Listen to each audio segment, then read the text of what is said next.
চা বললি নাকি? না না না ভাই, দুটো চা দে তো। ভাই আগের দিনের ম্যাচটা জানিস তো, পুরো ফোনটার জন্য হেরে গেলাম। ফোনটার জন্য ল্যাগ মারছে না, কি বলবো। আর উল্টে ওরা কথা শোনাচ্ছিল।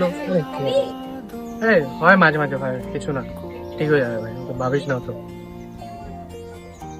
দেখ, বাবাকে তো বলছি ফোনটা নষ্ট হয়ে গেছে, একটা নতুন ফোন কিনেই দিচ্ছে না। পরের মাসে না কিনে দিলে খাওয়া দাওয়া বন্ধ করে দেবো।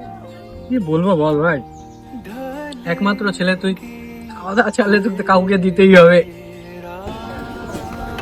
ভাই সরি সরি। আরে আরে দাদা, ঠিক আছে, ওর তো মাই বাপ নাই, তাই আমি আমার দোকানে ওকে থাকতে দিছি। ছেলে এমনি ভালো দাদা, কাজ বাজ সবই করে, কিন্তু পড়তে খুবই ভালোবাসে। ঠোঙা মোঙা যাই পায় সবই পইলা লয়। তু বাবু, 3 বেলা ওকে আমি খাইতে দিই। जिसको जो भी मिलता है दे सबक नहीं मिलता। একটা নতুন ফোন কিনেই দিচ্ছে না। একমাত্র ছেলে তুই, পরের মাসে না কিনে দিলে খাওয়া দাওয়া বন্ধ করে দেবো। খাওয়া দাওয়া চালে তোকে কাউকে দিতেই হবে। जिसको जो भी मिलता है दे सबक